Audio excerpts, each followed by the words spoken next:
Hello friends, மீன் குழம்பு ready ஆகிடுச்சு. மீன் குழம்பு எப்படி வைக்கணுன்னா இங்கே பாருங்கள்.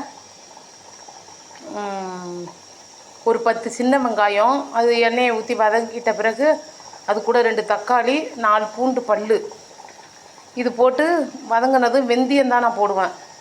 வெந்தய வரை கறி வடைலாம் போட மாட்டேன், நல்லா இருக்காது மீன் குழம்புக்கு. இதை பாருங்கள்.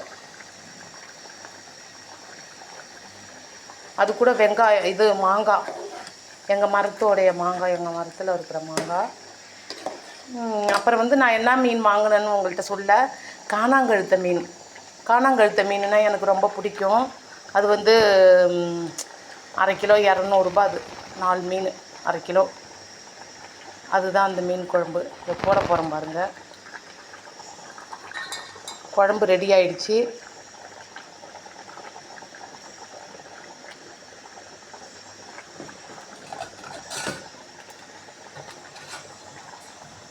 அதுக்குள்ளே வீட்டு விருந்தாடி வந்துட்டாங்க பத்திரிக்கை வைக்க. அதனால் நான் என்ன பண்ணிட்டேன், அவங்கள்ட்ட பேசிக்கிட்டு இருந்தேன். அவங்களுக்கு டிஃபன் பண்ணி கொடுத்தேன், ப்ரெட்டு ஆம்லேட் போட்டு.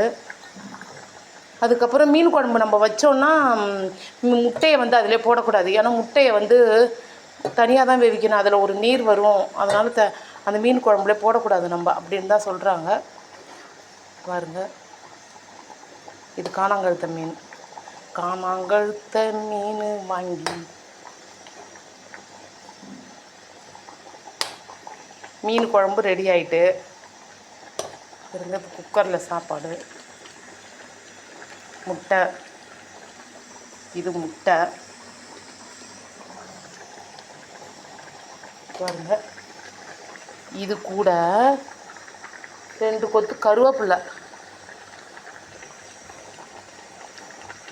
அவ்வளோதான் இந்த மீன் குழம்பு. இது கூட 2 கொத்து கருவேப்பிலை போடணும். அவ்வளோதான், போட்டோன்னா மீன் குழம்பு முடிஞ்சிருச்சு.